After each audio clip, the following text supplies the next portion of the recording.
My name is Tom Harms, and I wrote the article in Echoes magazine about the King Wamba Carnival of 1909 in Toledo, Ohio. We're going to go along that route now and stop at a couple of key points along the way. King Wamba was a 7th century Visigoth king. We don't know a whole lot about him. We have certain facts, but we have way more legends than facts. King Wamba was an ancient king in the region that's now modern-day Spain. There's obviously a connection between Toledo, Ohio. Toledo, Spain came first, and then Toledo, Ohio. Wamba was an easy choice in that we don't know enough to know one way or another what kind of person he was, but he seemed to be amiable. I mean, I would have loved to have been part of that meeting, right? When they were putting together this whole Mardi Gras of the North plan for Toledo in 1909. You know, why King Wamba? I don't know. We're along the banks of the Maumee River at the base of Madison Street in Toledo, where the royal yacht landed. King Wamba and Queen Sancha disembarked on the red carpet, boarded a royal carriage, and headed up Madison Street toward their coronation site.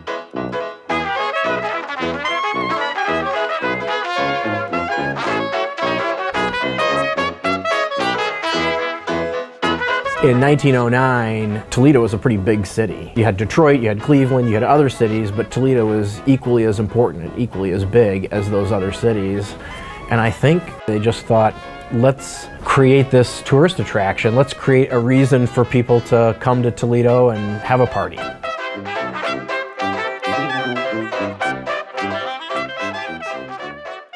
People had wondered for weeks who would portray the king and the queen.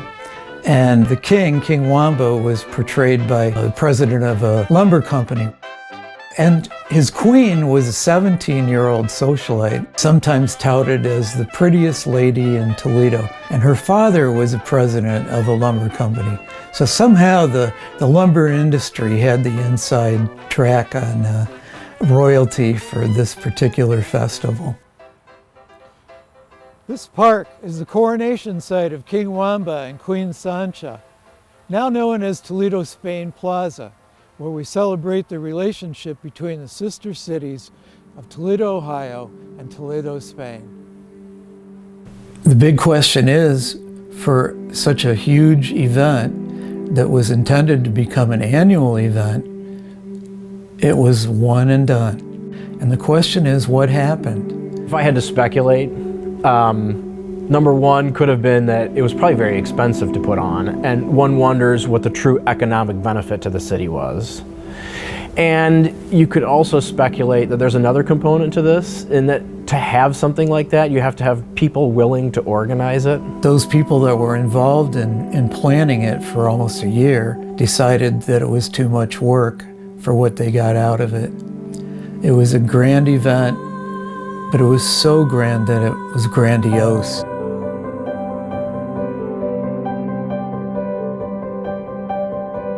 Almost a century later, King Wamba and his queen came back to Toledo.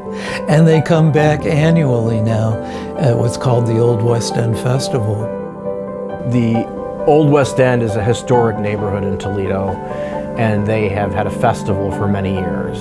And in 2006, a decision was made to rebrand the parade, the King Wamba Parade, as sort of a reference to this King Wamba Carnival that happened in 1909. Today, they do such a good job of choosing people that deserve that honor. Now they have really made it a festival of the people. It's not a president of a company or the prettiest girl in Toledo, Ohio. Now it's people that have somehow earned because they've done things for the Old West End. It's quite an honor to be chosen, and there are several different reasons why you're chosen. I think that one of the reasons we were is that we're so involved in the neighborhood, both socially and in a preservation context. We really look to the community to see who's participating in the community, making a big impact, changing the lives of people, and making the neighborhood better.